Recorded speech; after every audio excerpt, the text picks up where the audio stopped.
Hello, everybody online. Can you hear me? Those of you online? Those of you online, hello. Yes, can hear you. Morning. Okay, my colleague would have sent out an email because our live participants here, they are receiving a handout.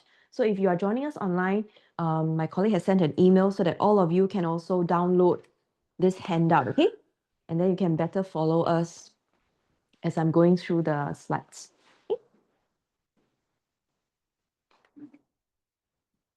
So if you can't print it in time, it's okay. At least if you have it up on your screen or something like that, it will be useful.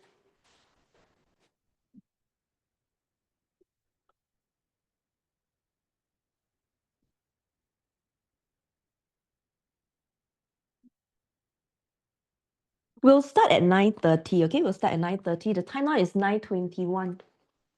Are we going to start at 9:30? You're going to start at 9:30. Okay, because we're still waiting for the live audience, okay?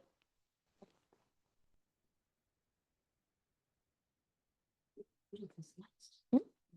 Or if you could, that will be great. But I can also hold the mouse and just do my scrolling also. But if you could help me, then that would be great. Okay, okay. Yes. Hi, good morning. That's it. Anywhere. Wow, the closest to me. You're in primary? Primary 5. And what's your name? Ritik. Okay, Ritik. Welcome. And where's your parent? Wait, is he or she coming in? No. Okay, does he or she want to come in? No. No. Okay, good morning. Morning. Free sitting, you can sit anywhere. Yeah. What's your name? Ming Kai. And you're in primary? In primary 3? Wow, you're preparing early, yeah? Because like this Jie here, she is P6. She's taking PSLE in a few days. Okay, welcome, welcome. This is our handout for today, so you can take a look, okay? And if you have a pencil or pen, you can take it out as well.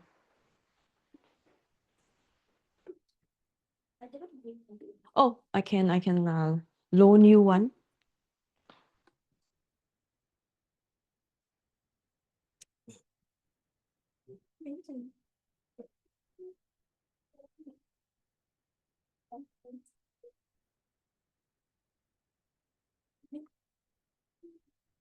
Hi, everybody online.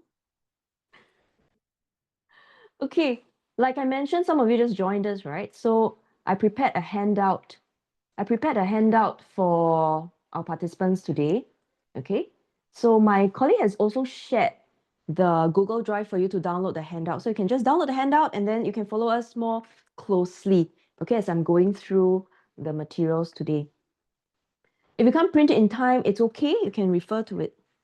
Okay? You need a pen. Okay, sure. Please return it to me. Hello, I can see all of you actually. Let me see. Good morning. Yeah, it's less cold here. Or do you want to sit here so that you can, the person in front of you won't block you? Okay. Is it better like that? Okay. Okay. Hello, you look very young. You're in primary 3. Are you preparing for PSLE already?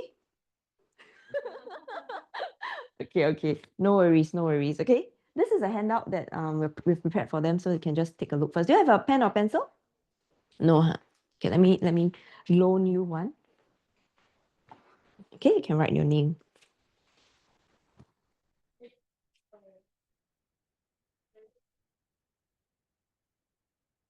Hello, good morning.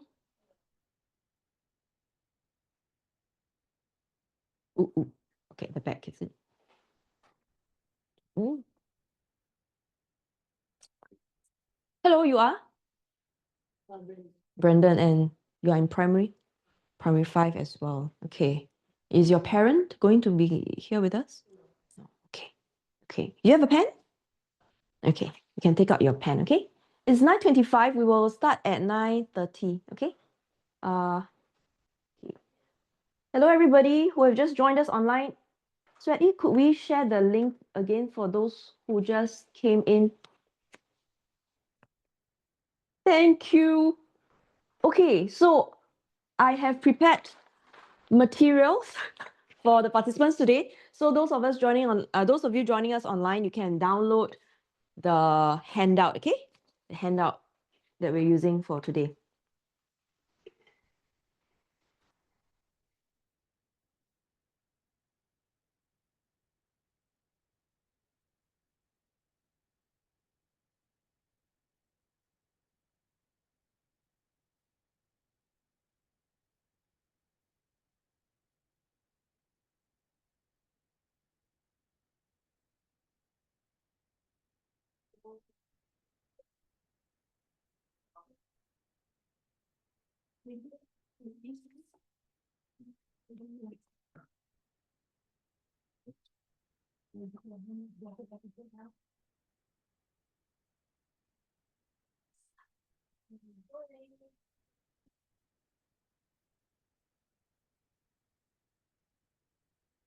Hello, good morning.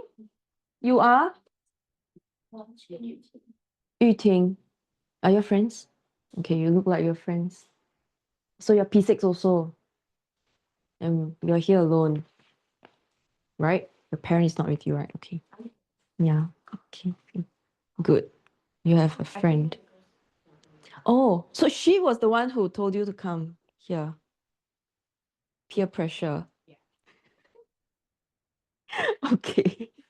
No problem.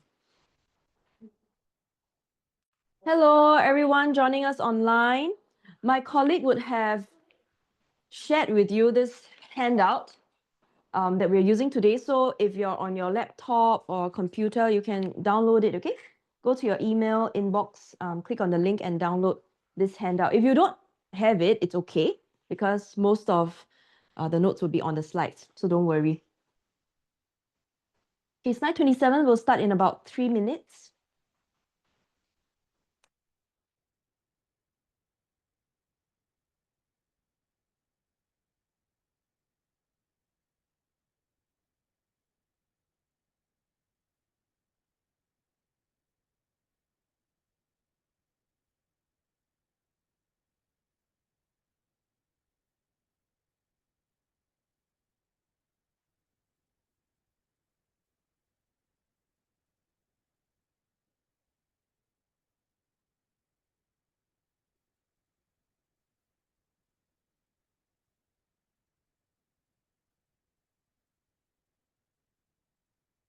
Careful.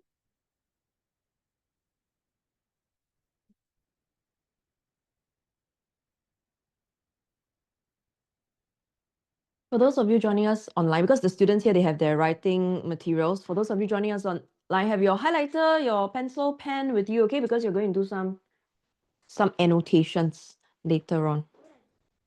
You do have a pencil case. Okay. You have the largest pencil I've ever seen in my life. Okay, good. Let me see, there are more.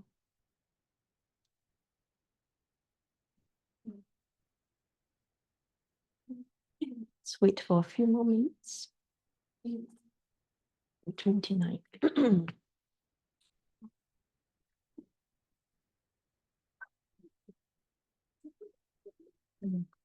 I'll begin at 9:30.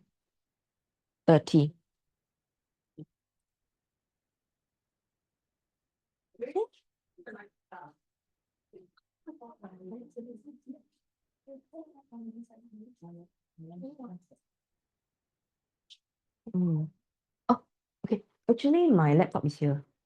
So, because I turned it so that I could see it. But it's okay, I can turn it back for you. Like that. Okay. Okay. My mouse is the red one.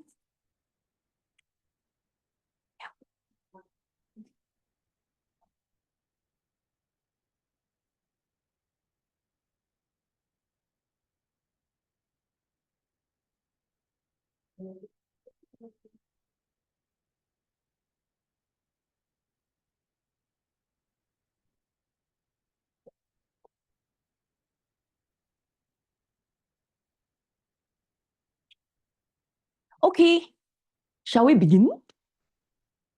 Okay, let me just okay, hello everybody. Hello, good morning. Oh, hello everyone online. Good morning. We have today P3 students with us, and good morning parents. Thank you for being here for your kids. Okay, you are older, okay? So your parents are not here, they dropped you off. And hello people online. I'm teacher Mavis, and today I'm going to take you through this mini clinic on composition writing. Okay, so we can't teach you everything about composition writing, but just to give you a sense, and for parents online, today you'll get to see how teachers mark or grade a composition. Okay, so it gives you a better idea. Okay, so today we have P3, 4, 5, and 6 students. So the thing with students at every level, their objectives are different, right? So we have students who are taking PSLE in a few days' time. And then we have those who have a few years of a runway. So what I have done for this set of handout is to just give you a taste. So even for the P6s, some of the good paragraphs there, you use them like models, okay? You use them like models to help you. And for the younger ones, just to get an exposure, okay? Okay, let's take a look at what we are going to cover today. Okay, so this is just our agenda for today, okay?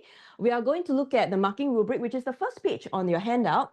This is the P5, 6 marking rubric. So at P3 and 4, it's a bit different because it varies from school to school. Some of them, their total marks is maybe just 20. But by P5 and 6, it will be 36, okay, like in PSLE. After that, we'll look at some opening hooks, and I'm going to get you to grade these opening hooks, okay? So that you get a sense of what is good, not so good, and really good. There's also a segment on looking at sentence, I wouldn't say transformation, but making the sentences shine. So instead of very plain sentences or sentences with some grammatical errors, we see how we can enhance them. Lastly, we end with endings, the conclusions. So a lot of you, I'm sure you have like some cliched conclusion, right? Am I right? Something etched in your heart forever. You will remember this forever and ever. You will never ever do this again. Okay. The P6s, I'm looking at you because no stress. Okay. So we are going to see how to have more effective endings. And then lastly, just some tips for parents at the end, and then any questions. So those of you online, you can also ask your questions. If I cannot address them now, I will collate them and I'll address them separately. Okay?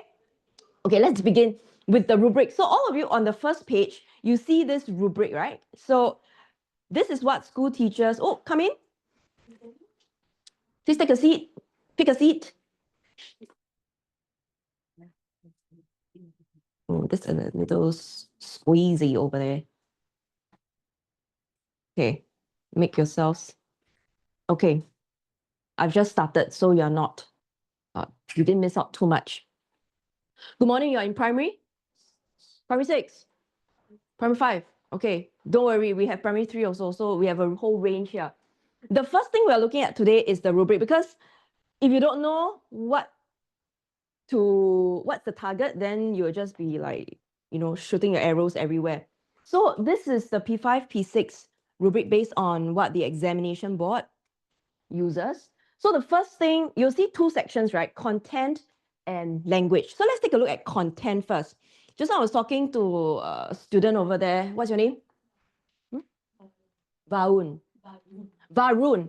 Okay, Varun was saying that he was sharing with me his marks in composition now, and a lot of students are kind of stuck at band 3 for content, right? Which means you are getting about 12 to 15 upon 18. Not 12 to 15, 9 to about 12. 9 to about 12, band 3. So how do we move up to the top band for the first descriptor, okay? Addressing the topic and relevance of idea. What does fully relevant mean? So if now you're at generally relevant, it means that there are some things in your composition that are not really relevant. It could be this extra detail that is distracting the reader, or this extra side story that's not necessary. If you remove it, it doesn't make a difference to your composition. So if you have any irrelevant things, then the teacher will be moving you down, down the bands.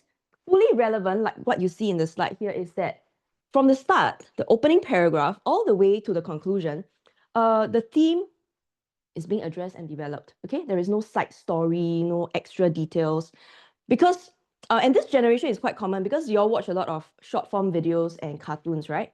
Or like SpongeBob SquarePants and all that, right? Things happen randomly in SpongeBob, okay? There's no reason, things just happen. So for a lot of students, when they're writing compositions, things just happen.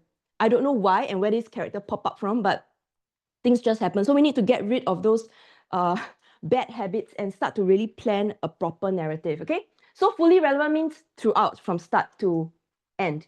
Okay, what about the next one? The next one. Next slide, thank you. Is it interesting? Oh, before. This one, yes. Is it interesting and thoroughly developed? So fully relevant, if you get fully relevant, it's band 5 up there. What about, is it interesting and well developed? So what's interesting? Interesting is, so why we always talk about opening hooks is because the moment the examiner sees that you have a hook that's a true hook and it's really interesting and grabs his or her attention, say, oh, this looks like a composition with great potential, right? It's going to be interesting. If the writer continues to write like that, then my interest as a reader is going to be sustained throughout the whole composition until the very last word. So that's highly interesting, okay? And you are not just going to have an interesting introduction and then the middle is very boring, okay? So it has to be sustained throughout. So the examiner will be reading it. And lastly, the conclusion has to make sense. So just now I asked all of you about your cliched conclusions, right? Okay, so we want to avoid that. Later on, we'll take a look at some. Okay, so again, the top band for this section of content, these are the things we want to work towards. Okay, what about language? What about language? Some of you are maybe at 3. Are you around 3 or 4? Where are you at for language at the moment? 5. That means you don't make any errors. Sound like 1 or 2. Oh, 1 or 2. One or 2. So if you're making a few small errors, very minor, it doesn't affect the awesomeness of your whole composition, then you will be getting accurate or hardly any errors. Hardly means 1 or 2 minor errors. Okay, but if you make a variety of errors like some tenses, some spelling, some punctuation, scattered all over your script, then it's likely that you'll be getting about a 3. Okay, that's why we always say check your work. What about the next one? Vocabulary and structures. The next one. Okay. This I want to pause here for a while. Later on, we'll take a look, right? And the P6s, if you have been attending our webinars, this is not new to you. When we say wide and appropriate vocabulary and structures, there are 2 things we are looking at. Firstly, let's take a look at vocabulary. What is wide and appropriate vocabulary? It means that when you want to describe, for example, an emotion or a situation, can you find the most precise word to describe it, right? We often use emotions as an example. So if you're happy, what kind of happy are you experiencing, right? So if you can find the most precise terms and describe it in the most vivid and precise way, then it would be, you will then be able to showcase your wide vocabulary. The thing with vocabulary is it cannot be wide and inappropriate. It must be appropriate. So your idioms, metaphors, figurative language, they must make sense in that context. So the common misunderstanding is if you use a lot of bombastic words, fancy words, then you do very well. Huh? You know what's bombastic words or not? That means when people see it, right, their brain explodes. So bombastic words are what people call fancy words, right? Like, wow, very, I don't understand it, so it must be good. You know, so we want to avoid that and make sure that we know the meaning of the word and we know when and how to use it. Then I can showcase my mastery in the language, right? I didn't just go and memorize the dictionary or go and study the thesaurus and just vomit words on the paper. So it must be wide and appropriate. Structure's the same. If you begin every sentence with, I went to school, I saw my teacher, I went to class. If you use simple structures all the time, then it's not going to be wide. It's going to be simple structures. But when you can vary long and short sentences for various objectives like impact or to create a relaxing scene, for example, to create atmosphere, then we say, oh, there is variety in your sentence type. So later on, we'll take a look at some example, okay? And the last one is this. So under language, there are 3 sections, right? What is sequencing, paragraphing, and linking? Sequencing, paragraphing, and linking, it's for compo level. That means the whole compo from start to end. Do you have an opening? Do you have a middle? And do you have an end?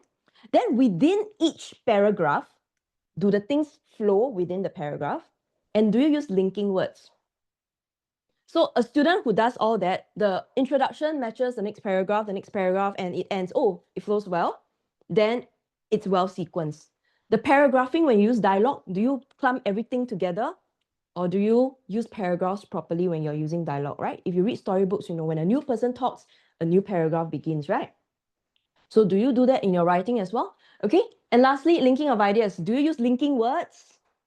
Or do you just put full stops, or commas, commas, commas, commas? So we need to make sure that all these things are fulfilled, logical, smooth, and then we'll achieve very good.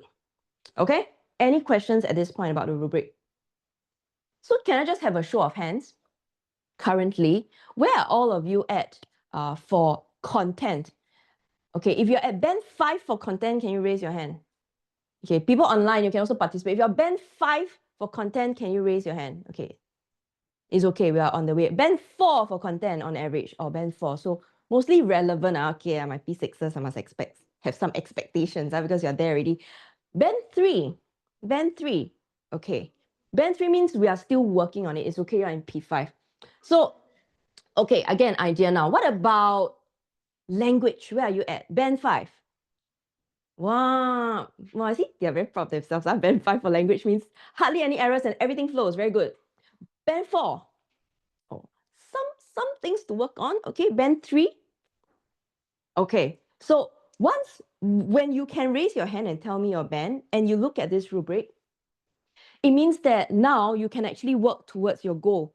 Wherever you are, ask yourself, hello, no problem. Ask yourself where you want to be next and work towards it, because now it's very clear, right? It's not like, I don't know why my teacher gave me this mark. It's not a mystery, okay? It's actually quite clearly spelled out in the rubric, okay? Okay, hello. You are in primary? Primary 4, okay, I'm just trying to get to know my audience. Okay, welcome, please take a seat. We have just gone through the rubric. Okay, so now we are going to move on to, okay, before I move on to, actually, I'm already at the next segment, the opening hooks. So at my Stretcher, whether in our writing class or English class, we do cover opening hooks for composition writing. Okay, so opening hooks are absolutely important because, like I said, it gives the examiner a really good and hopefully not a bad impression of who you are as a writer, right? It's like when you meet someone for the first time, the first few words you say really matters. So let's take a look at, so there are many things related to opening hooks. Today we have selected a few types and we're going to focus on it, okay? Let's take a look at our first, the next slide on the kind of opening. Oh, this is another example. This is an English worksheet. So there's some plain writing on this column and then a boost version on the other side. So this is what we cover in class as well to guide our students. Okay. Okay, so these are some techniques for opening hooks. Okay, so I'm going to go through them. And then if you have any questions, please ask me, okay? The first one is intense and action-packed scene. Are you familiar with this? This kind of opening? That means you're familiar.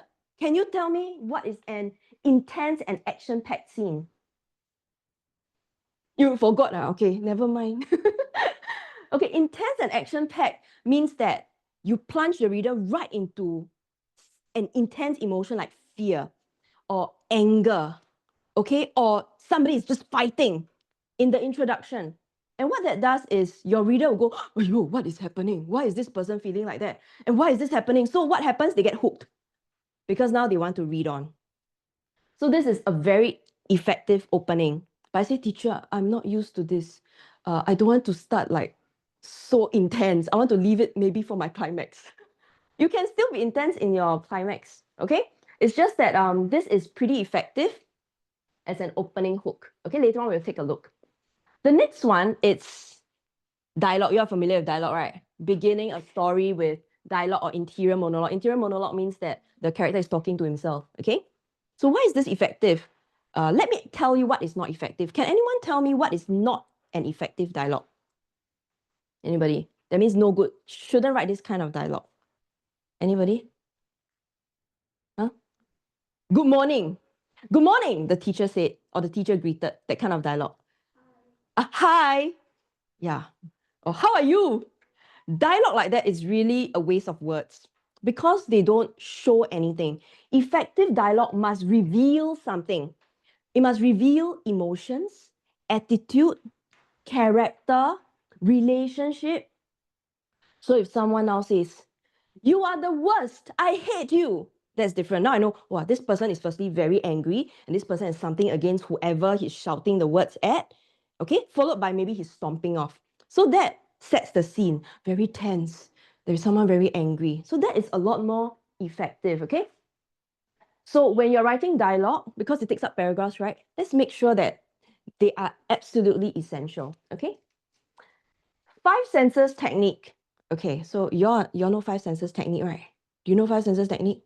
Do you know five senses technique? Don't know. What are your five senses? Do you know?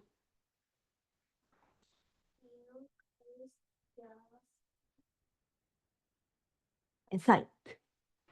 Right? Touch and feel are the same thing. Okay, so sight. Now, in a composition, say, teacher, I want to use five senses technique. Please don't put all five senses in one paragraph. Your reader is going to get a high blood pressure, okay? We just have to highlight two senses which are absolutely crucial in a scene. So, for example, if now it's a really hot day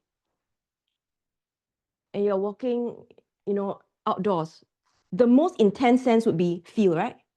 The sweatiness and then the heat, the temperature.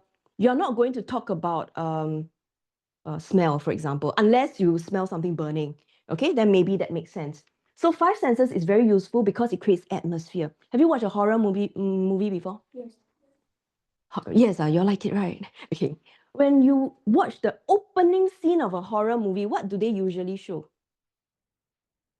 Or the scariest part of the movie, what do they usually show? What kind of music do you hear?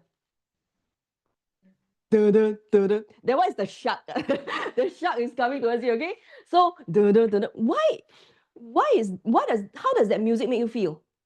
Scared, naturally, right?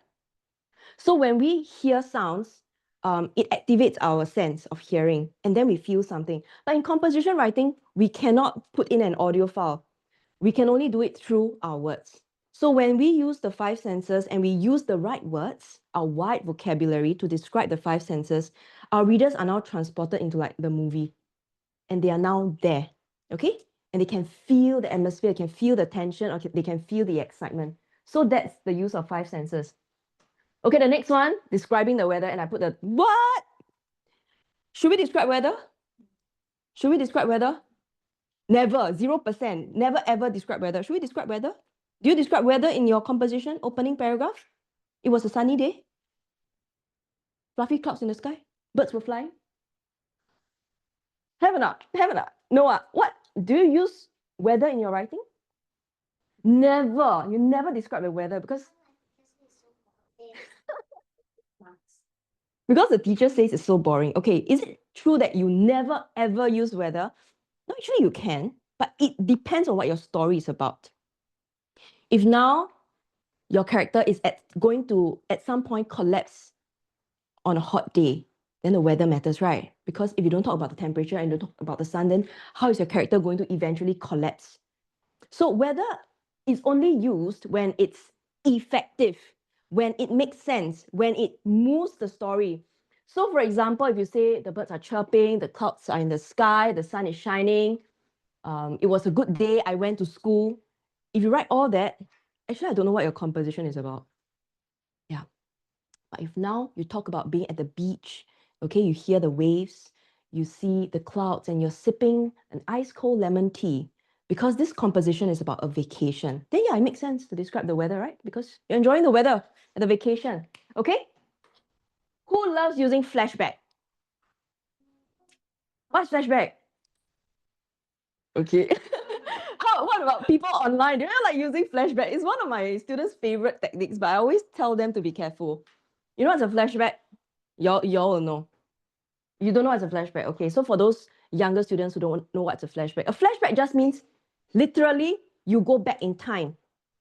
Okay, so for example, some students will write, I was crossing the road when I saw a traffic light, and that traffic light reminded me of a time when I got into an accident. Then they go back in time to where the accident took place, right?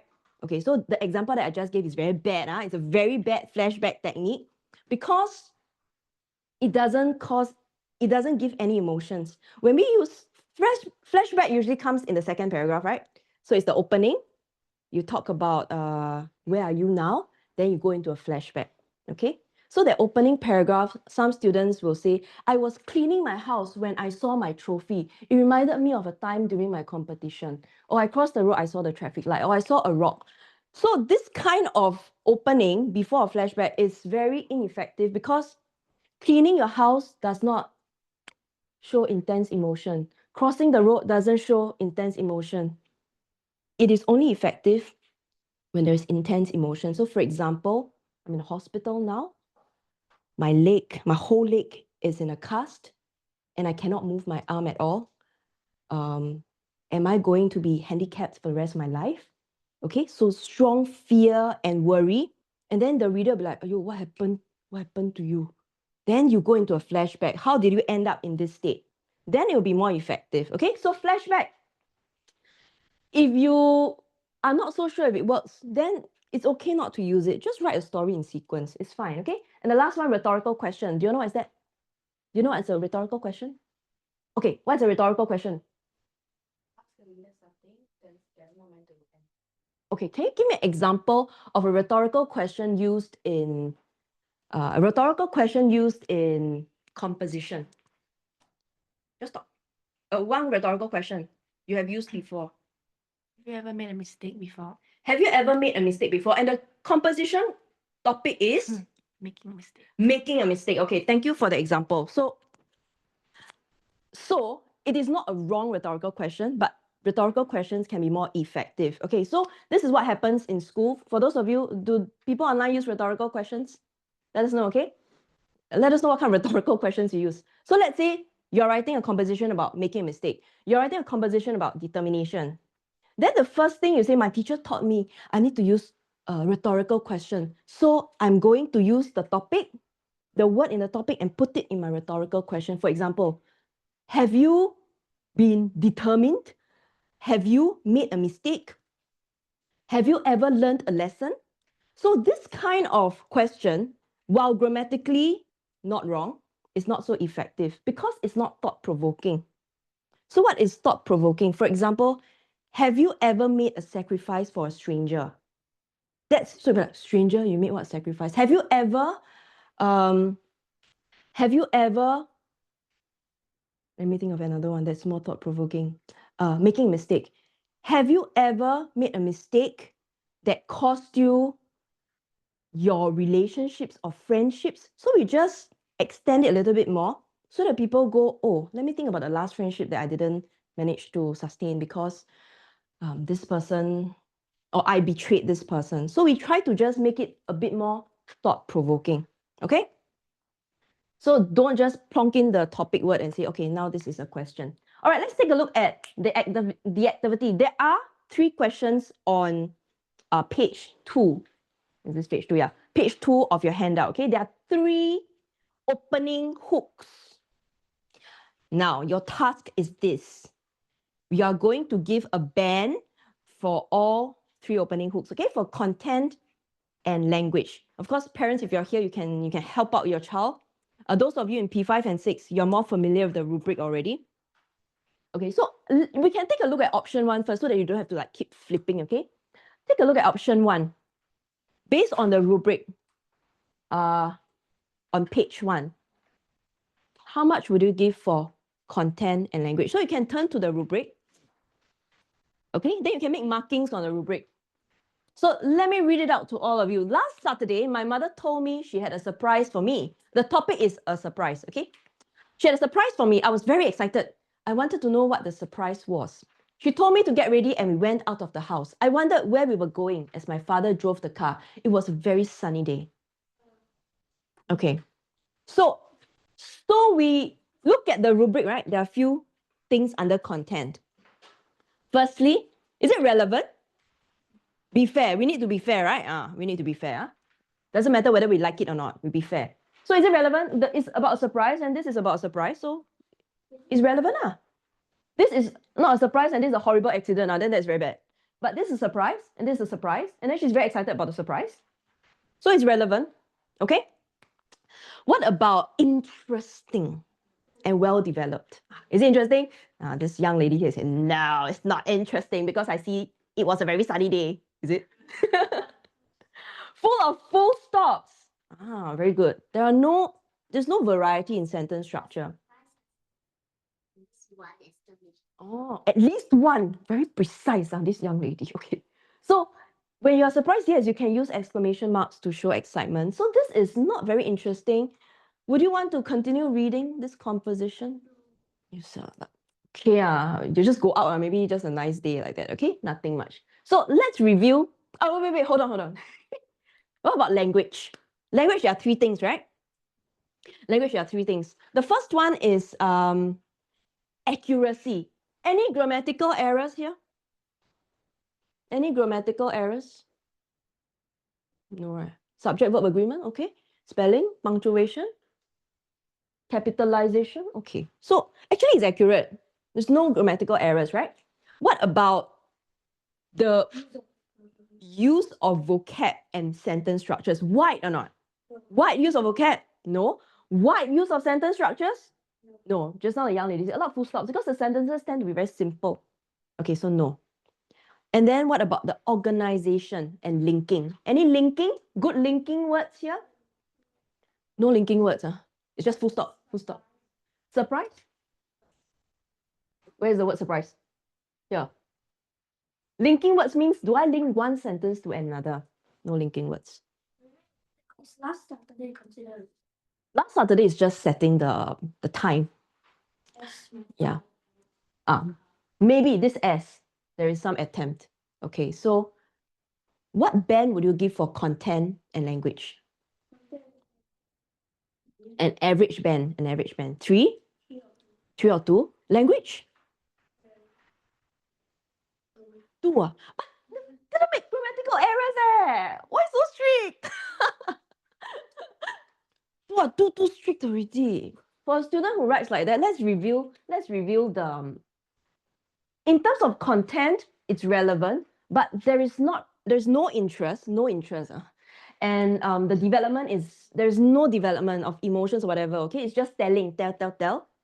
But language is actually okay. It's not super interesting, but we got to be fair. The student didn't make any grammatical errors, So about 3, okay? Accurate, simple vocabulary and structures. Some attempt at organizing ideas. Suddenly, it was a very sunny day comes out at the end of the paragraph. A bit strange.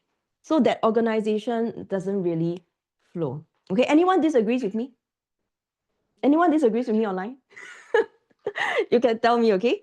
So the banding, and then your teacher, of course, will adjust the exact mark. Let's take a look at option B. This one. Wow, the sun illuminated the cerulean sky with magnificent exuberance last Saturday. The young man at the back, you look very impressed. No, later you give me your comment, okay? My mother declared that a colossal surprise was imminent. A cacophony of questions erupted from my mouth, but she was as silent as a clam. My mind became a kaleidoscope of possibilities. I knew this day would be an unforgettable escapade of epic proportions. Okay. Also, your brain is already tired from trying to understand all the words. Okay. So let's see.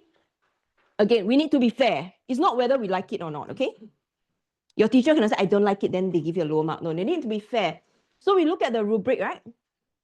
In terms of relevance, what do you think? Do you think he's talking about a surprise? Yeah. Actually, you start to not know because of the big words. So probably because all the cacophony of questions erupted from his mouth. Yeah, but I don't know whether the weather actually matters. It's probably a lot. Okay, so the relevance is sometimes I'm not so sure because the use of vocabulary is a bit distracting, but I do see the word a surprise was imminent. It means I'm expecting a surprise. Okay? Okay, so relevant, okay, but is it interesting? Okay, before I answer this question, you must pause and think. Is it interesting and well developed? Is it interesting? Kind of. Okay, then I'll ask the young man. Young man, what's your name? Stuka. Just now you smiled when I show this.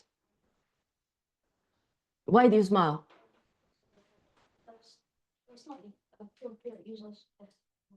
Because it's not appropriate use of vocab, right? Just vomiting a bunch of bombastic words on the paper and hoping that the examiner is impressed by my wide vocabulary, okay? So, is there an attempt to be interesting? Okay, he tried. He really tried too hard, okay? And so there is an attempt to be interesting. Okay, what about language? Is it accurate? Did he make any grammatical, spelling, punctuation errors? No. So in terms of accuracy, there is not so much of that kind of error. But what about the use of vocabulary and structures? Okay, so if it's what and some are inappropriate, which band are you looking at? 3, right? 3, right? Some inappropriate use. In fact, there's a lot of inappropriate use. Where's the inappropriate use? We don't use exuberance for the sky. It's very strange. And then this whole questions erupted from my mouth. This is not the right way to. Yeah, just vomited on the paper, right? All these bombastic words. So there are some very strange ways of describing things. And this does happen. Some of our students do write like that because they memorize phrases without understanding how to use them. Okay, so we do want to avoid this. What about the last one, linking? Linking and organization. Well organized? But it's a linking word. So like there is use of linking word, but it's a very strange sequence, is it? Like, and plus the vocabulary.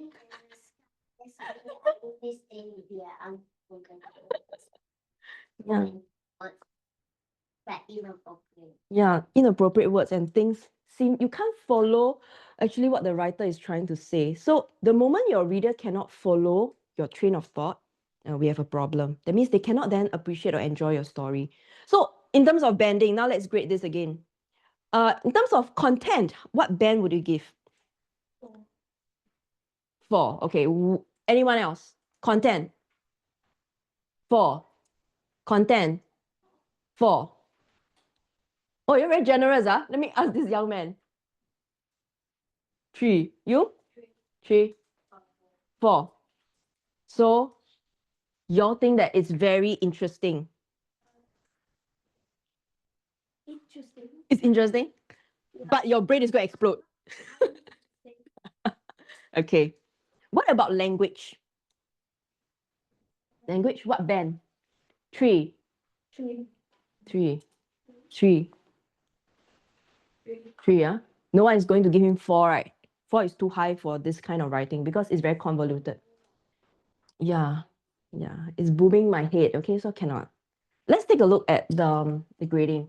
So if you have given 4, I understand because you see a bit of stars in your eyes, right?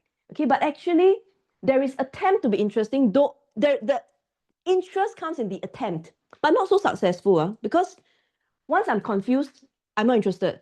Do you understand? So there is an attempt to be interesting. It is relevant. There's some surprise happening, but language, it's inappropriate. And the organization, like young lady said over there, it's a bit very hard to follow. So when you compare this and option A, they're not that far apart in terms of marks, right? Yeah. So the idea is this. It doesn't mean that if you write simply, you'll get terrible marks. It doesn't mean if you write like that, you'll get very high marks. It doesn't work like that. Okay? All right, so after looking at two not so good examples, let's take a look at option C. Okay, option C uses a particular technique, okay, dialogue.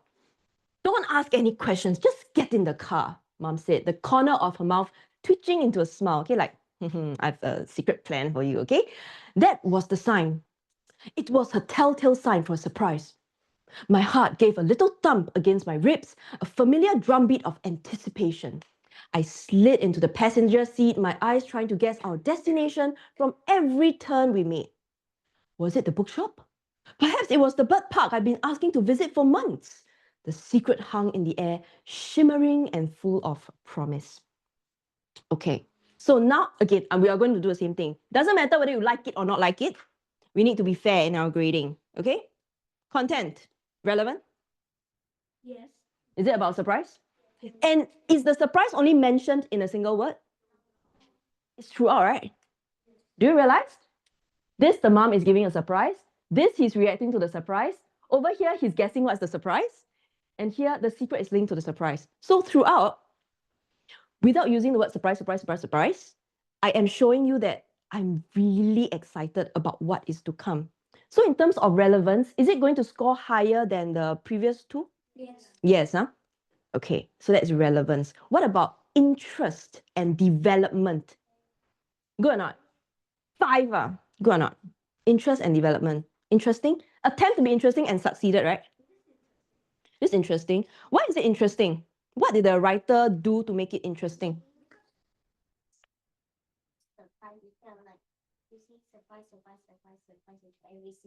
Very good. Show, not tell, right? What else? They mention choices of them where there are possibilities of where they are going to.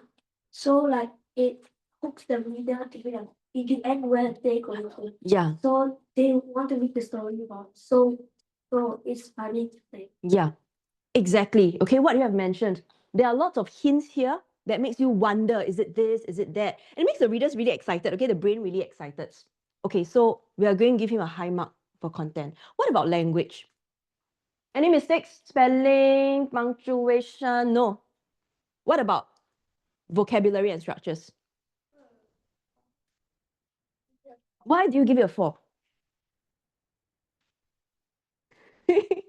Okay, so when you get a mark and you go and ask your teacher, teacher, why do you give me a mark like that? Your teacher, if your teacher is a fair marker, would be able to explain to you and then help you to move on to the next band. Okay, so now when you are the marker, I want to also ask you, why did you give a particular mark? You must be able to justify. Okay, I'll come back to you, young lady. Now, in terms of vocabulary, is it wide or is the vocabulary simple? It's adequate. It's Like there are like some short terms and some nice words to use, right? exactly. Like, my heart gave a little thump against my ribs. Individually, these are not difficult words, right? But when they are used together properly, it's a beautiful phrase.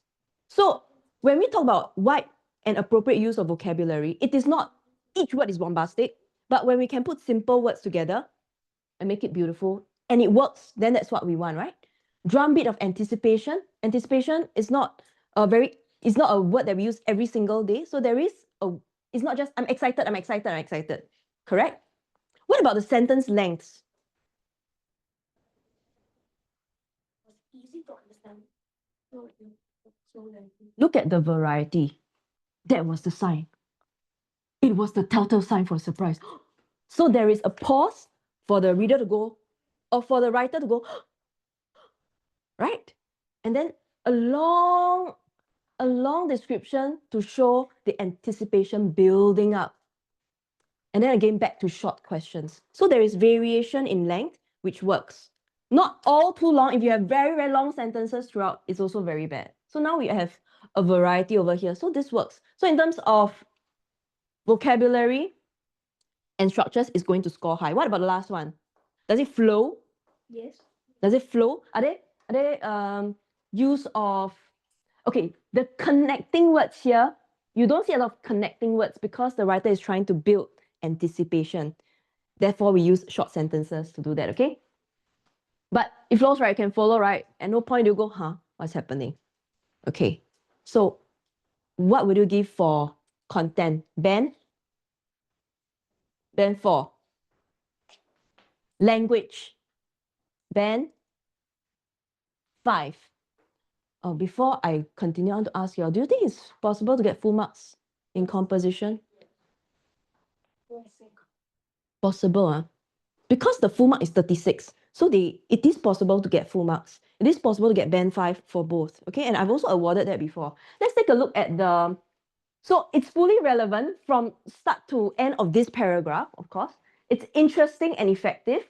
Wide and appropriate, good organization, everything flows. So this is I made a mistake, sorry. Language should be 5. I made a mistake. It should be 5, not 3, okay? So this is a top band sort of intro. But if the writer writes like that in a hook, and then for the rest of the composition becomes boring or makes a lot of mistakes, then they cannot sustain the mark. Okay? All right, let's take a look at, because we have P6 students here today, so I give you some models, okay? I give some models for you to just take a look at them and then prepare for the upcoming paper. So let's take a look at this one. And then I want you to tell me what technique is this, okay? What technique is this? A cold seeped through my shoes, and the rain fell in a relentless drizzle that blurred the world into shades of grey. Okay, just now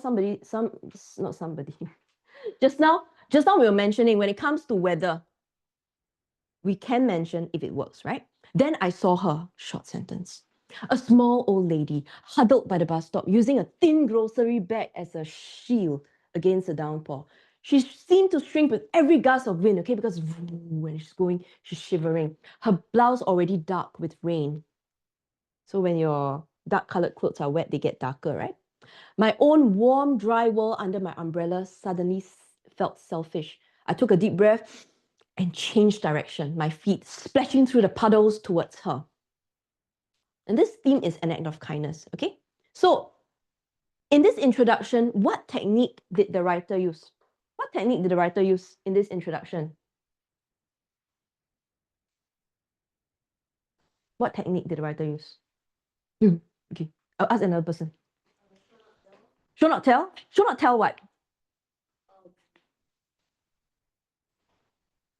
There is show not tell. Show not tell what?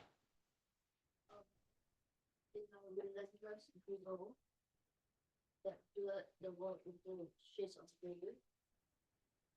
Huddled using a grocery bag and as a useless shield against the downpour. Yeah, so this writer is showing you how heavy the rain is, it's showing you how strong the wind is, and it's showing you how pitiful this old lady is. Instead of just saying, there was a heavy rain, there was an old lady drenched, she was very cold.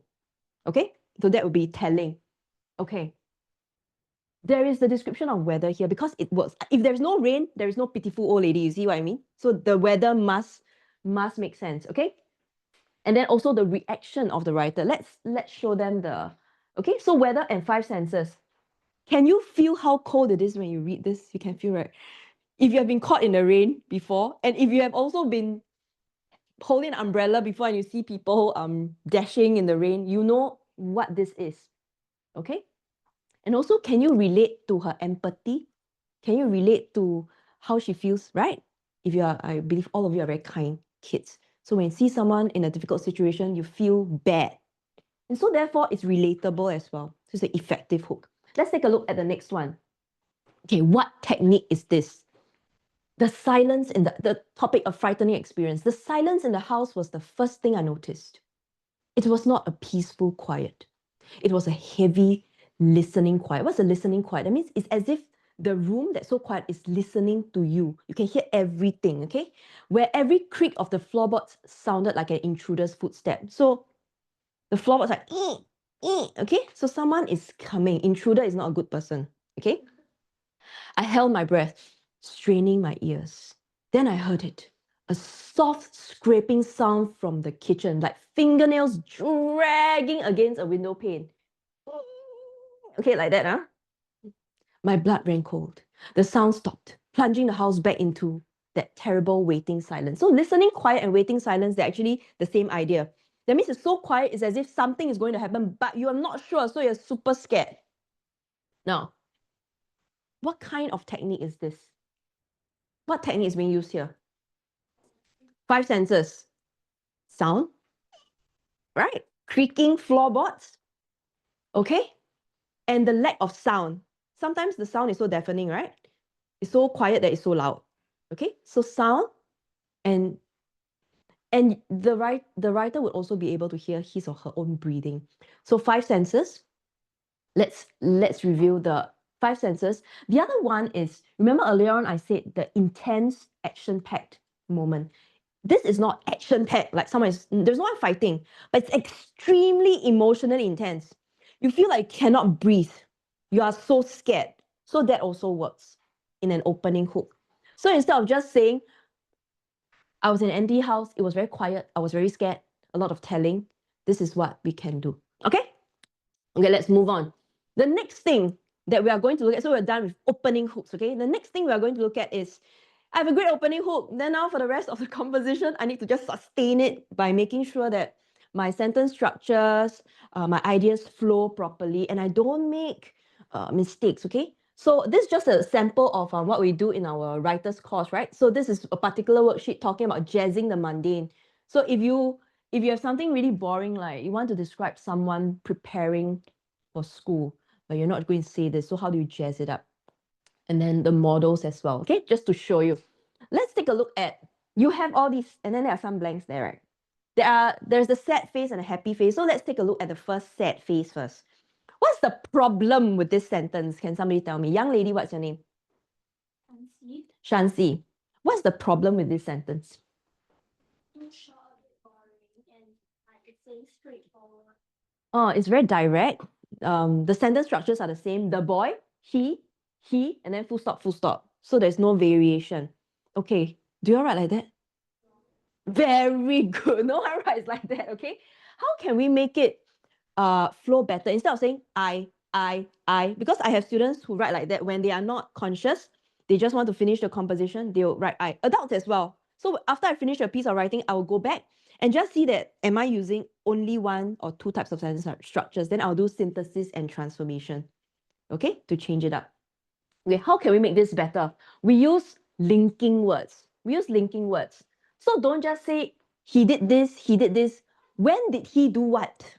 Before or after? Okay? Upon spotting the thick black smoke. So of course there are vivid words in here as well, but the idea is there is a link, okay? So first he saw the thick black smoke. Then he cried for help. Okay? Then he ran out of the house. So there is a use of linking words to show the sequence, okay? Instead of just like that, no linking words. Okay, so this is pretty straightforward. Let's take a look at another type of problematic sentence. Can you tell me, young man, what's the problem with this sentence? Too short and too boring. What is boring? Like the performance can be can be more interesting. Show more, right? So a lot of students like to use the word nice. Okay, nice is not a wrong word. It exists, but nice really doesn't say much. If I say this cake is nice, this person is nice, this place is nice, I actually don't know what you really mean. I just know that you're not annoyed by it. And then happy, again, very plain and simple, right?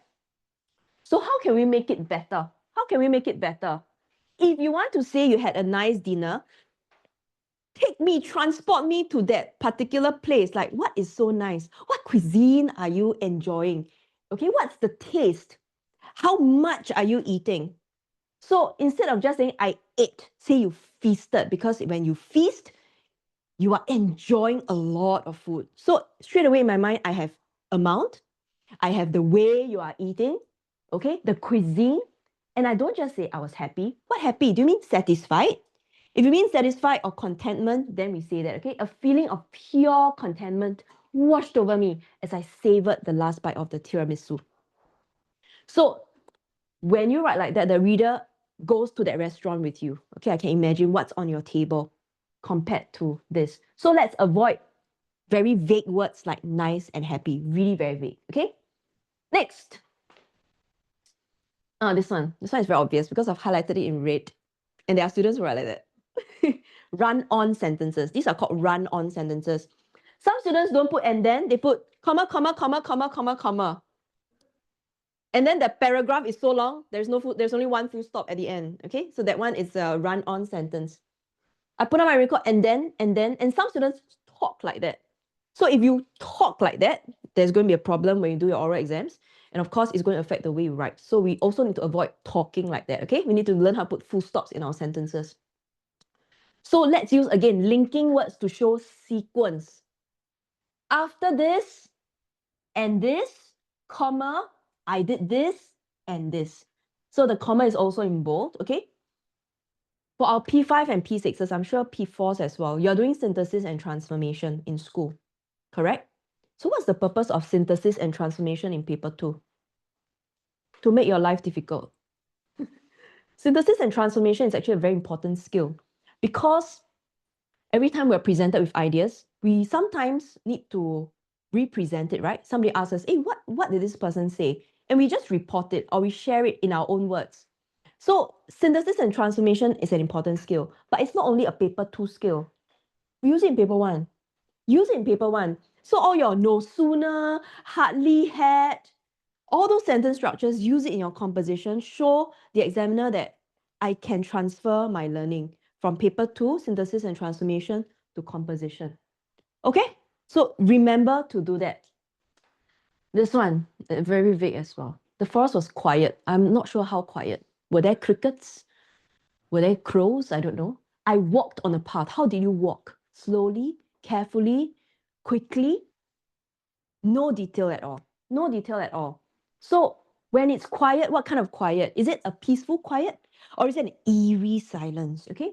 An eerie silence enveloped the forest. That means the whole forest is eerie and quiet. And it's not just near a particular tree, okay? The whole space. So it creates atmosphere. Broken only by the soft crunch of dried leaves and twigs under my feet with every cautious step. If you have been to some reservoir, okay, or you went hiking, you know, sometimes you step on branches, you hear the crunchy sounds of the leaves and branches.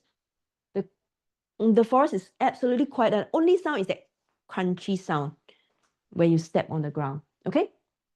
So how do you walk? Cautiously, cautiously. So this is, again, showing, not telling. So by this point, you get the gist, right? That when we write sentences, we need to include details, linking words, and show, okay? Let's move on to the last one. When I saw the mess, I was shocked. Can you show me a shocked face, everybody?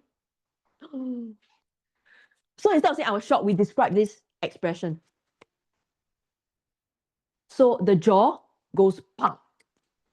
The jaw went slack, that means loose. Eyes widened. At this point, I want to tell all students, a lot of students write, my jaws dropped. Your jaws cannot drop. You only got one jaw, okay? So if your jaws drop, I'm not sure what would happen to your face, but the jaw is just one. And when the jaw drops, that means it went slack, okay? The jaw dropped and my eyes widened in disbelief.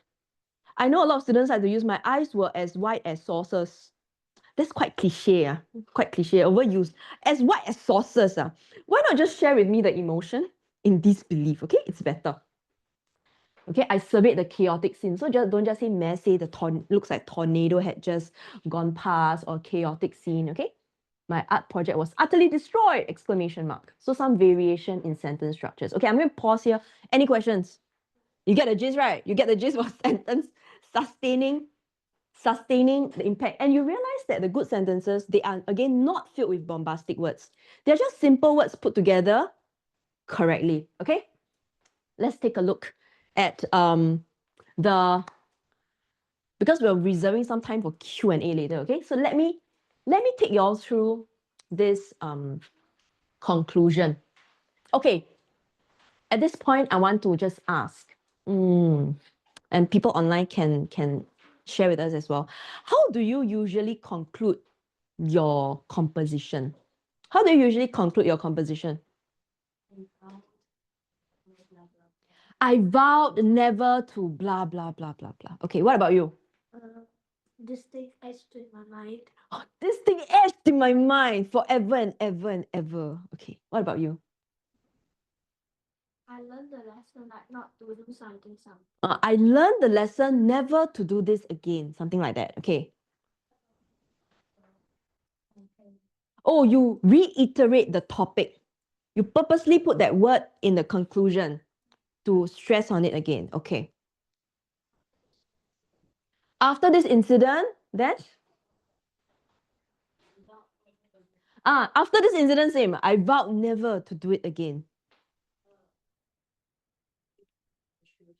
Oh, what? Oh, interesting. What would you do if you were in my shoes? Is that the last line in your composition? Oh, so you finish everything, then put, what would you do if you were in my shoes? Like a rhetoric lesson learned before that, and asking the reader, if you were me, what are you going to do? Okay, interesting. Depends on the topic. I love this answer over here. What do you mean by depends on the topic? Give me a bit more detail. I can say something sparked my journey, but how I made it real. When it is about lesson learned, then I will have to talk about what I learned through that. So you design your conclusion based on the topic and your composition, what you wrote in your composition. What about you? A quote in the last line or somewhere in the conclusion. How do you decide if a quote is useful or not? It must be linked to what? It must be linked to the topic and your composition. Correct? Okay, a quote. Interesting. How do you end your composition? Okay. Learn to never do this mistake or do this thing again. Okay. Learn your lesson. Is it? I've learned my lesson. I'll never do this again. Okay, so in general, that's what happens, right? And because why do we hear some very common ones?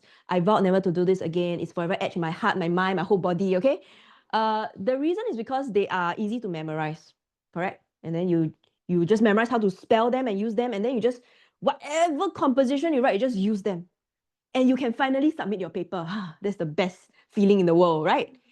So what happens is in composition writing, we really start off with a great opening hook, and then we try to sustain it, and then the conclusion, we're left with 5 minutes. I quickly just write down a line, and then yay, I can submit my paper. But you know what's the last thing the examiner is going to see before grading your paper?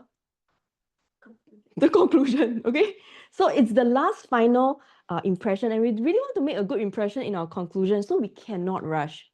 So how not to not rush? You need to plan. You need to manage your time so that you have time to write a proper conclusion and then to check your work. Okay, so these conclusions are not wrong, but they can be better.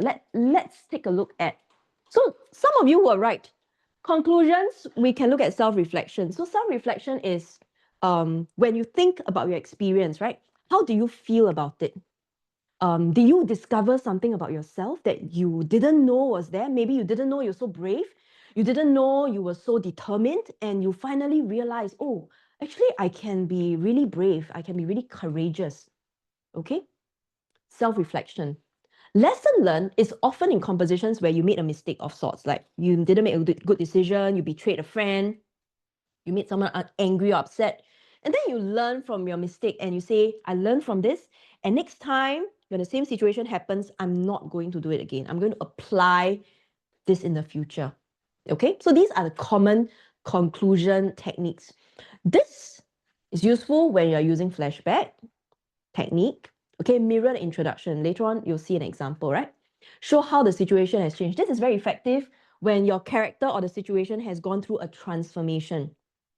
So for example, your character was in class, okay? Very loud and rude and nasty to everybody at the start of the composition. After the whole composition, the character turned over a new leaf, and at the end, the character is in the classroom again, but this time round, the words that come out of his or her mouth are kind, compassionate, polite. Then you see, oh, the setting is the same, both classroom, same person, but the behavior is now different. That's what we call mirroring the introduction.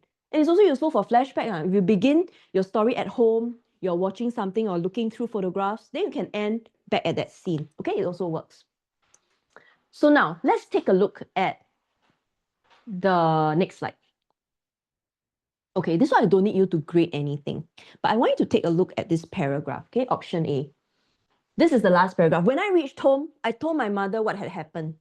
My mother told me not to give up and try again. I nodded sadly. This experience will forever be etched in my heart. Okay. So before, we're not going to give a grade, but I want you to tell me, firstly, what do you think?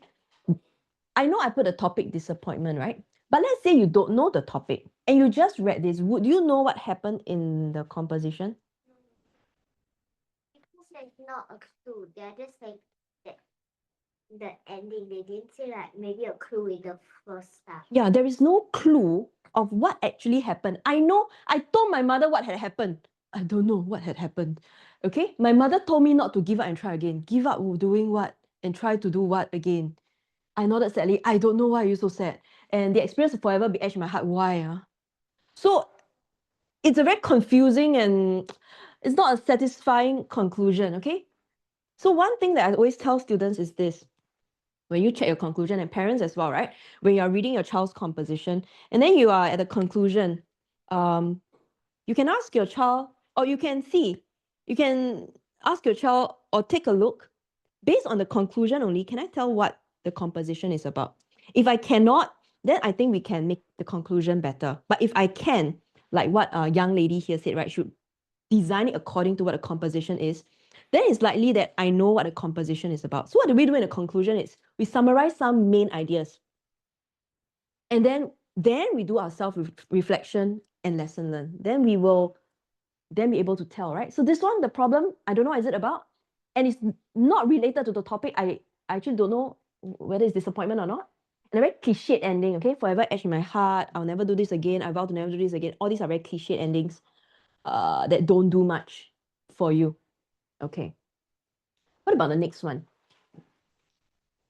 Okay, now, I know you also know the topic, but let's take a look at this conclusion. Okay? Of course, in terms of length, it is longer because it's trying to do more, whatever was lacking in the first one. We clapped for the winning team. So 5 senses activated, right? The sound hollow and distant. Clapping is usually good. Why hollow and distant? We clap for the winning team means we lost. Okay? And this sound, though sounding really celebratory, is hollow and distant. That means I'm clapping, but I don't feel happy. I feel empty, hollow. And of course, I'm not clapping for myself, okay? My own smile felt stiff. So I'm going, congratulations, congratulations. And then like a mask I had to put on for the crowd. So sportsmanship, right? If the other team wins, I must congratulate them. But in my heart, I'm dying, okay, I'm miserable, empty. So this tells us something about the character's emotions now. I'm very sad, very disappointed without using the word disappointment. There was a hollow ache in my chest. So my heart, where the hope had just been minutes ago. So in my heart, before this, before the results came in, I had hope. Now it's just empty. This also shows disappointment. So again, I didn't use the word disappointment, but it's disappointment. However, so this is the conclusion, right, for the story. Oh, they lost. I know they lost a game. I know they are very sad, but they try to have sportsmanship, okay? However, as we walked off the court, I saw my teammates' faces, full stop. Then at this point, the full stop means, okay, now we're thinking, what do you see on their faces? There was disappointment. So this is the theme, right? Just now, young man over there, he said that I'll purposely put in the word, reiterate the theme in the conclusion, right? There was disappointment, but also the sweat we had shed. So but there's also all this blood, sweat, and tears that you have put in throughout the game, right? Even though you didn't win. Though we did not walk away with a trophy, we were able to walk away with our heads held high together. So there is disappointment, but it's not the only thing at the end. At the end, I'm still with my team. We did something together. Well, we didn't break any rules and all that. We are above board. So though disappointed, we can still take away comradeship, teamwork, unity, okay? These things that we still have with us. So for such a conclusion, there is self-reflection. Where's the self-reflection? It's actually last sentence. Yeah, there's reflection. It's a combination of reflection and lesson learned, right? When you reflect, you are doing these feelings things. I'm feeling this way. Okay, I'm thinking this. And the lesson learned is closer to here, right? It's okay if we didn't win. At least we could hold our heads high. So this is a combination of a self-reflection and lesson learned, plus you can tell what happened earlier in the story. You can tell how hard they work, correct? You get an idea why they are so disappointed. So this is effective. Okay. Let's take a look at the next one. This is the mirror one that I was sharing with you on your paper as well. What's a mirror? The introduction. So let's say this composition is about honesty, okay? And at the opening paragraph, the writer was at a sports shop. And then there is this Firefly X9 running shoes, okay? Wow, very beautiful running shoes. And all his friends say, oh my gosh, $300? And what did the narrator say? Oh, my dad is going to buy for me, okay? And I'm because I'm very rich, okay, I'm very rich. My dad is going to buy it for me. But at the end of this intro, it says that it was a mask. I'm just pretending. I'm lying to my friends what kind of financial situation I'm having at home. So dishonesty at the start. Then again, as the story progresses, some things happen and he realized that, oh my gosh, I cannot live like that anymore. I cannot be this kind of dishonest person anymore. And at the end, we come back to the shop, right? Mirroring the introduction. And same thing, the friends was like, hey, these shoes again. But this time round, I didn't boast. I didn't say, hey, my father's going to buy it for me. I said, it's going to take a long time to save up. Okay? And I just smile. I don't boast anymore.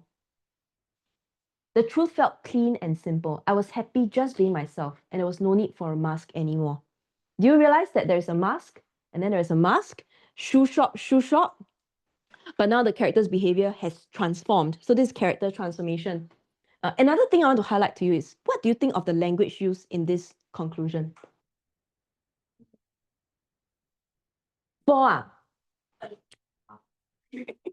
3. Don't give me a band. Just share with me, what do you think of the language being used in the conclusion? It's simple, It's simple? but it shows that he's actually trying to be himself at the conclusion. So he's totally changed himself because something happened in the middle. Yeah. It's simple. And you see, just now I say don't use the word happy, right? Because it's so simple. But the word happy is here. Clean and simple. These are very simple words, right? But why does it work here? Because it's trying to be honesty. Honesty is very simple. Honesty is very quiet, right? So as a writer, we always want to create the right effect. If now he has transformed from this very pompous person to someone who is simple and straightforward, then we can use short sentences and simple words to express it. And it's also easy for you to understand, right? That he has become a much simpler person. Not so many lies anymore. He doesn't have to cover up all these lies. So this is mirror, the introduction, and of course the lesson learned, because he realized that actually I don't need to show off. No money, it's okay. I'll save up. Maybe after saving up, I don't even want to spend the money on these shoes anymore. Okay? Then any questions about conclusions? No. So today I've taken you introduction, opening hook. We have looked at the rubric, you get an idea. And then how to sustain by varying your sentences and vocab. And then your conclusion. Correct? So we sustain this interest. So we have about 20 minutes left, and there is this part that I want to share with parents, okay? Just for parents here online and parents here. I'm a parent as well. My son is in primary 5, and you might think I'm a teacher, right? And then I can teach my kid, right? But the fact is, and I'm sure parents, if you have been coaching your own kids, you know it's not easy to coach your own child. For me, when I do try to coach my son, it gets personal, okay? So I'm coming with the skills of a teacher, but for him, it's like my mother is criticizing me.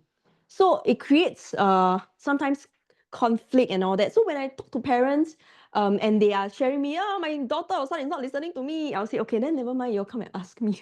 So I will tell you what is acceptable and not. And the students will listen to the teachers, right? Naturally, they trust the teachers.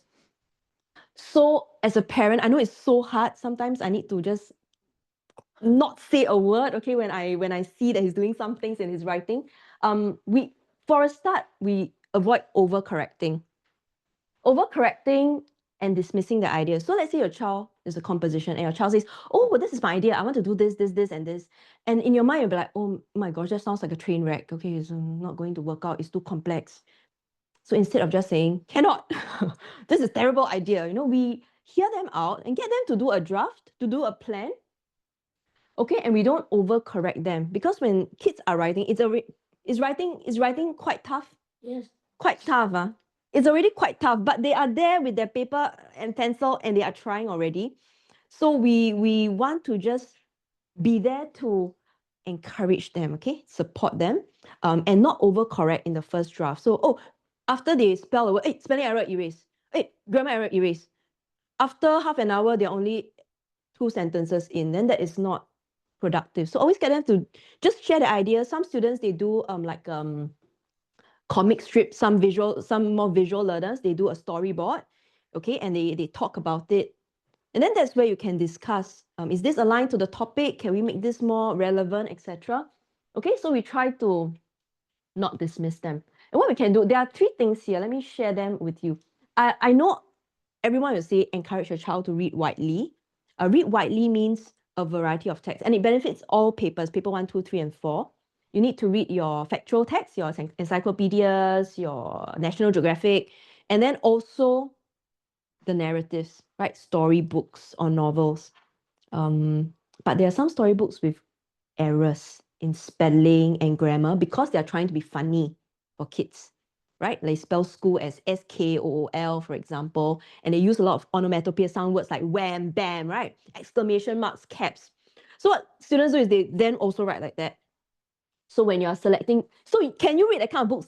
Can, but don't copy from those books, okay? Have a variety. You can read some super fun comic books, but also some novels that are well written, okay, by reputable writers. Then you have a range. You can appreciate how language can be fun and playful, but also be proper and interesting. The second one is this, and this affects your oral exam. So parents, again, this is for oral, right? How your kids speak would affect how they write. How your kids speak would affect how they write, and it's related to how they think as well, how they process information. So, for example, after a day of school, and then you ask your kid, so how was school? Sir, do you ask your son how was school today? How does he usually respond? Just don't talk or just boring. Oh, boring. Yeah. Okay, like that. What about you, ma'am? When you ask her, how's your school today? What does she say? Oh, I'm fine. It's okay. Everything's cool. Simple. Short sentence, right? What about you, sir? Yeah. Actually, always talk to the mom. To his mom. So what do you tell your mom when she asks you, how's your school day? Okay. Oh, which one is your son? Which one? The second one? Oh, so sorry. Yeah. It's fine. It's fine. Okay, law. And or they just ignore you, okay? So of course, when it comes, so in the oral exam, can you do that? No, all the P6s are well prepared. I mean, they are done with oral exams, okay? They know that a single word response is not ideal. So when your child says it's okay, maybe it's because of the question we ask. When you say, how's your day? It's fine. So we can ask, what's the most interesting or annoying thing that happened to you in school today? Okay, was there someone who helped you today? Who was that person? What did that person do? So we ask more open-ended questions so that they get to elaborate and share details in as grammatical as possible. So no Singlish, no the law-lays and the wrong grammar. And it will help them in oral and in writing as well. Okay. Lastly, word bank. Anyone here has a word bank book? You have a word bank book? Used to. What happened? What happened? I start. You became too cool for a word bank book. No, like it became too much words, so I cannot find time to copy them for all the notes. So I just mentioned now. Then how do you learn vocabulary now? How do you try to remember what you have learned? Just remember what you can. You just remember what you can. Okay, so word bank book is very useful for lower primary. I know some schools, they get their students to label, okay, word bank book. It does help, but as you grow older, you realize that there are really a lot of words, you know. I I cannot copy everything down. So how to acquire good vocabulary is, let's say they learn, in the model just now, they learn a new word. And then you cannot say, okay, remember, next time must use it in your composition. Xiaowei, can we move back to the previous slide? One of the models, previous. Okay, here is fine. Let's say heads held high, okay? When I ask kids to learn new vocabulary, it doesn't have to be bombastic. Heads held high, most kids don't use it. They will just say, I'm proud of myself, correct? So let's say we walked away with our heads held high. So today I want to learn this phrase. I want to remember to use it. So once you have learned it, as you're talking to your child, try to include it in the conversation. Okay, when was the last time you lost a competition? Were you able to walk away with your head held high? They say, yes, I was able to walk away with my head held high because I didn't break a single rule and I tried my best. So you just use that word a few times, that phrase a few times verbally, and it's not difficult to spell. Then it becomes part of your vocabulary bank already. Okay, so we don't leave it to like, you can do this with few words a day or one word a day. It does add up. Okay, so that's what we do when we try to retain vocabulary. Okay. Okay, at this point, I've come to the end of my sharing for today. Any questions from live audience and also from the parents here with regard to writing? It's just a taster, 1.5 hours. It's a, let's see, any questions online? Hello, everybody. I'm now at the computer. I can see your questions. Okay.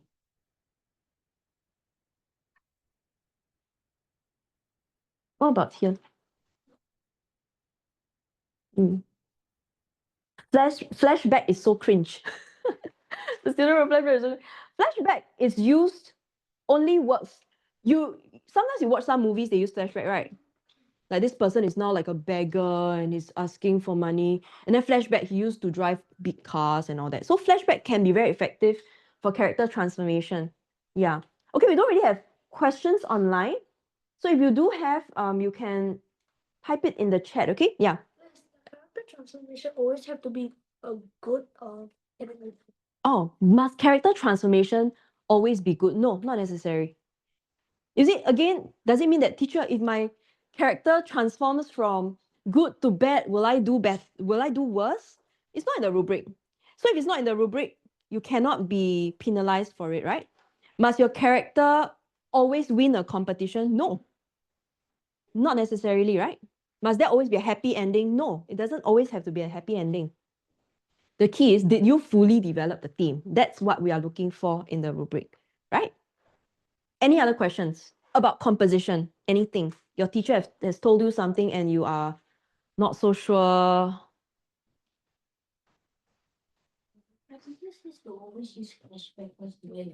Oh, your teacher says to always use flashback because it's very effective. Okay, so your teacher has taught you the flashback technique. So every composition class, she will teach the flashback technique. Yeah. Okay.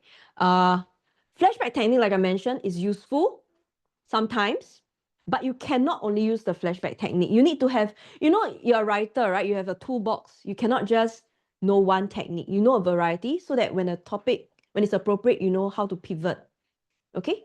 But it is not true that flashback is always more interesting because when it's done poorly, it's worse and more confusing. So you need to be careful. Okay? Anything else? Do you have a question for me? Do you look forward to P4? Any question for me? No. P6, the last time already. Last chance. You are fully prepared already for paper 1. No? No? Anyone online? Yes, sir. I came across this sentence. Her compelling storytelling woven with raw emotion and vivid imagery held the audience spellbound as if every word were thread stitching their hearts together. The student is asking me, is this appropriate use of vocabulary? This is Crystal. Crystal asked this question. Let me read out this whole sentence again, okay? Her compelling storytelling, comma, woven with raw emotion and vivid imagery, comma, held the audience spellbound, comma, as if every word was thread stitching their hearts together, full stop. So all of you are professional now already, right? Look at the rubric, right? You tell me, where is it in terms of language? Multiple commas. Multiple commas. Run on. Huh? Band 3. Is the vocabulary used effectively? The topic. Okay, let me ask you, do you remember what I just said? That sentence that I just read? What was it about? It's about the storytelling competition. It was about some storytelling ability. But Crystal, this sentence is not, no one gave this sentence 5 marks, okay? At most a 3. It's not a very effective sentence because you get lost in the words. There are too many commas. And the use of vocabulary, they actually don't say much. Woven with raw emotion and vivid imagery. I actually don't know what is this raw emotion and vivid imagery. It's just still telling, you know. It's just some big words thrown and very hard to follow. So I wouldn't say it's a good sentence, okay? I don't think it's a good sentence. Are there any tools for any tools? What do you mean tools? Writing tools. We have Compo Coach, compo-coach.com. I mean, all of you P5, 6 very familiar, maybe P4s as well. We have launched a tool called compo-coach.com. Very good. That's where students can upload their own compositions and get feedback. Okay. So, sir, have you tried compo-coach.com? Oh yeah, okay, can go and try it out. Okay, it's free until 25th September, the day just before their PSLE. So you can try it out. compo-coach.com. You can share with them in the chat. Okay, that's where we. So even if we have a profile, we still have to pay after 25th of September. Oh, that one I think we need to get back to them in terms of the membership. But don't worry, focus on what you can do with it now. Okay. Anything else? After the unexpected downpour, the resilient students efficiently collaborated to reorganize the outdoor event, demonstrating remarkable adaptability and cheerful perseverance. Okay, what I will do to edit this sentence, this is Kai Xing, right? I'll remove the word resilient. I'll remove the word cheerful because they're distracting. So this student wrote, after the unexpected downpour, the resilient students efficiently collaborated. In fact, I'll remove efficiently collaborated. It's a lot of extra words that don't say much, right? So if you are saying that they are resilient, you should have developed it earlier on already, how resilient they will. So I don't have to talk about it at this point. So all these things look very generated. All these things are not very effective, okay? Not very effective. Beneath the amber glow of the sky, the determined young sun is meticulously documented. Okay, all these adverb plus verb combinations, huge adverb and huge verb put together is very difficult to read. So it doesn't help with appreciation and understanding, okay? Simple adverb but a huge word. Simple adverb and a huge verb. Possible. Possible. The thing is, we don't want difficult words. Every other word is a difficult word. You cannot digest it. It's reader's fatigue. Okay. Christy is here as well. Our how should I address you? my boss. Okay, Christy's here, the founding principal. So if you have any questions with regard to our causes or just being at MindStretcher, you could ask her as well. So any questions for Christy? MindStretcher already? Oh, Yeah, but some of them are taking like mathematics and so on. It's not an easy task, right? And as with all I think as with all mastery of any subjects, we need a lot of practice, right? Whether it is mathematics, people always say practice makes perfect. It doesn't apply only to mathematics. I think it applies to everything, right? So I think in school, you know, how many compos do you write in a year? How many? 9 to 20. 9 to 20? Oh, that's quite a lot. Yeah, you have come from. Anchor green for me. And oh, that's great. I think what we've heard is an average of about maybe one every 2 months sometimes. Yeah. 5 or 6. Or bite size. Bite size. That is not enough practice, and at the end of the day, you still have to produce such a beautiful piece during examination. Yeah, so I guess take every opportunity to practice. because as and when you practice more, then you know where you're falling short.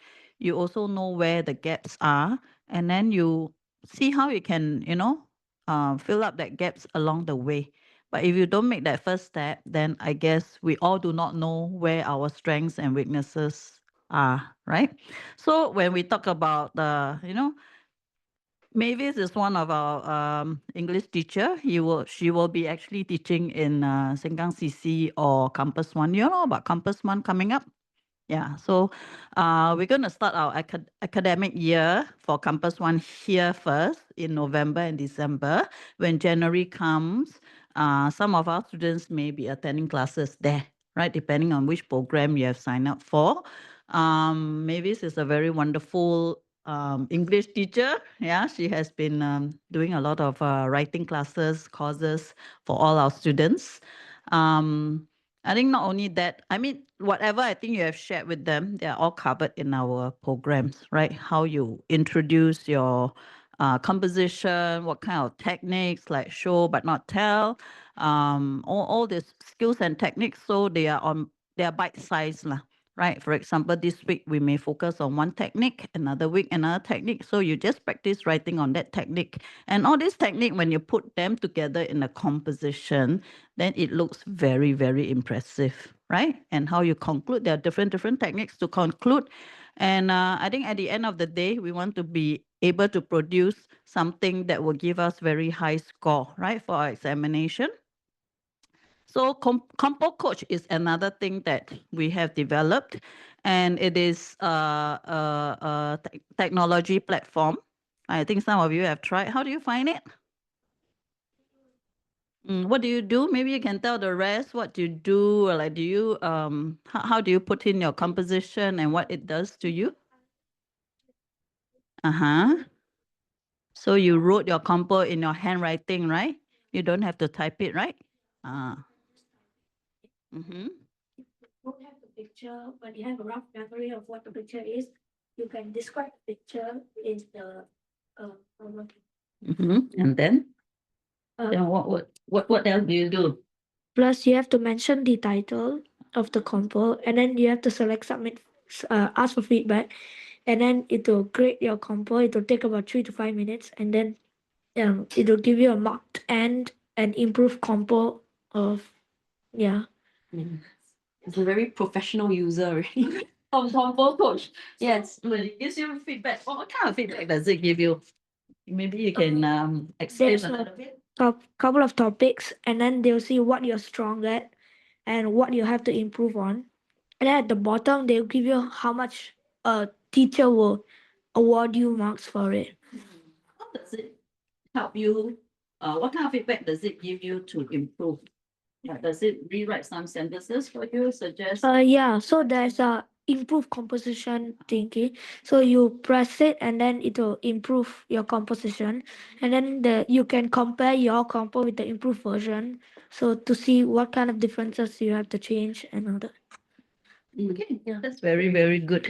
I think he has given a very comprehensive description of Compo Coach. I think we should invite you to promote this for my stretcher.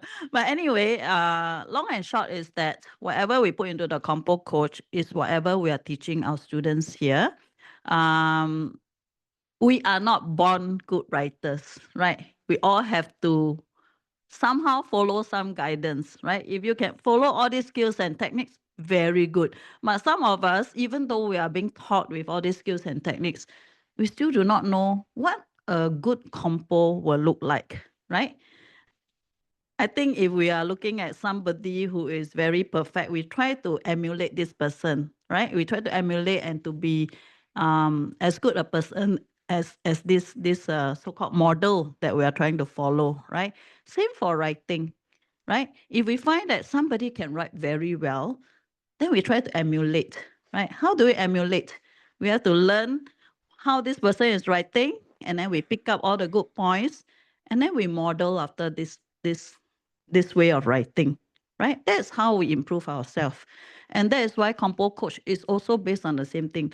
My stretcher composition is also based on the same thing. Every composition practice that you have written, we always have a model composition. So to show you that this is what you wrote, this is what it could have been better, right? Compo coach is also based on this same thing. So I encourage all of you, not just the P6s, to try it out.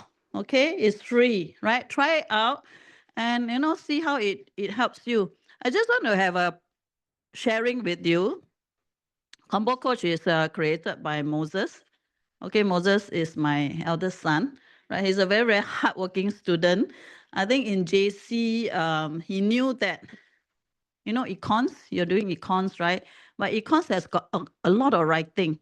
He know that, yes, the econ theories are all there. He has learned everything, as well as GP. GP general paper, you have to do a lot of writing. But there isn't enough writing in school, right? So what did he do? He wakes up, I think in JC2, which is like half a year towards the A level, he woke up every morning at 4 a.m. Right? Today, I write one GP essay. Straight away, 6 a.m., he go to school, give it to the teacher to mark. Last time, there isn't a compo coach, unfortunately, right? So wrote it, bring to school, let the teacher mark. The next day, he writes an econ essay. Bring it to school, let the teacher mark. That carried on for half a year, right? He was a straight A student. He was a Preston scholar. Nothing comes easy. Everything has got to practice. Yeah, but you start the ball rolling, you start practicing, it will come to you. It will translate to very good grades for you, right? Okay, our tools are all here. Please use it. Please, if you want, attend classes so that Mavis will be teaching at here as well, here and or Campus 1, together with our other very strong team of English teacher. So if you want, do sign up for our English program or composition. If you find that composition is something you're very weak in. Yeah, if not, just use the compo coach and keep on practicing. Okay? Yeah, thank you very much. Thank you, Christy. Yay. Thank you. Let's give ourselves a round of applause. Okay, so if there are any other questions, tonight I'll be conducting another webinar, but that's online for paper 2. So if you, after dinner, if you want to just learn something, just join us and I'll see all of you if I see you. Okay? And thank you for those of you who join us online. Have a very good day and I shall see you tonight. Okay? Bye-bye. Bye-bye. Thank you.